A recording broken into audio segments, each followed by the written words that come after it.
কোরবানি উপলক্ষে ১৫ লাখ টাকায় ছাগল কিনে সামাজিক যোগাযোগ মাধ্যমে আলোচিত হয়েছেন মুশফিকুর রহমান ইফাত নামের এক তরুণ। জানা গেছে, আলোচিত এই তরুণ জাতীয় রাজস্ব বোর্ডের কর্মকর্তা ডক্টর মতিউর রহমানের ছেলে। এরপরই শুরু হয় মতিউরের সম্পদ নিয়ে নানা আলোচনা। তিনি সরকারি চাকরি করে ২ স্ত্রী, ৫ সন্তান ও আত্মীয় স্বজনের নামে গড়েছেন কয়েক হাজার কোটি টাকার স্থাবর অস্থাবর সম্পদ। এর মধ্যে দেশেই প্রায় ৫০০ কোটি টাকার স্থাবর সম্পদের হদিস মিলেছে। ঢাকা, গাজীপুর, সাভার, নরসিংদী ও বরিশাল সহ দেশের বিভিন্ন জায়গায় বাড়ি, জমি, ফ্ল্যাট ও প্লট রয়েছে তার।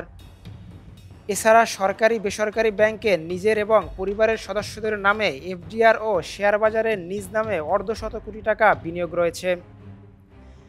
এমনকি ছাগল কাণ্ডে আলোচিত এই তরুণকেও কিনে দিয়েছেন ৪টি বিলাসবহুল গাড়ি।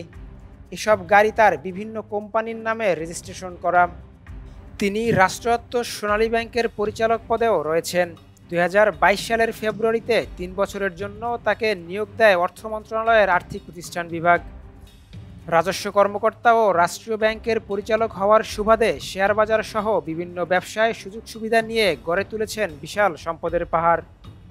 জানা গেছে, ঢাকাতেই মতিউর রহমানের স্ত্রী, সন্তান ও ঘনিষ্ঠদের নামে অন্তত ২ ডজন বিলাসবহুল ফ্ল্যাট রয়েছে। আইনগত ঝামেলা এড়ানোর জন্য নিজের স্ত্রী, সন্তান ও আত্মীয় স্বজনের নামে সম্পদ গড়েছেন মতিউর রহমান। টঙ্গীতে ৪০,০০০ বর্গফুটের এসকে ড্রিমস নামে ব্যাগ ম্যানুফ্যাকচারিং ও অ্যাক্সেসরিজ কারখানা রয়েছে তার। যদিও কাগজে কলমে কারখানার মালিক তার ভাই। ময়মনসিংহের ভালুকায় ও বরিশালে গ্লোবাল শুজ নামে ২টি জুতা তৈরির কারখানা রয়েছে।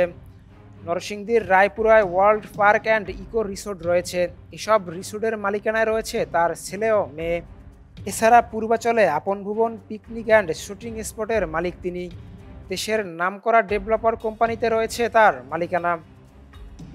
ঢাকা বিশ্ববিদ্যালয়ে ফিন্যান্স বিভাগের পড়াশোনা করা মতিউর রহমান অনেক কোম্পানির ছায়া পরিচালক।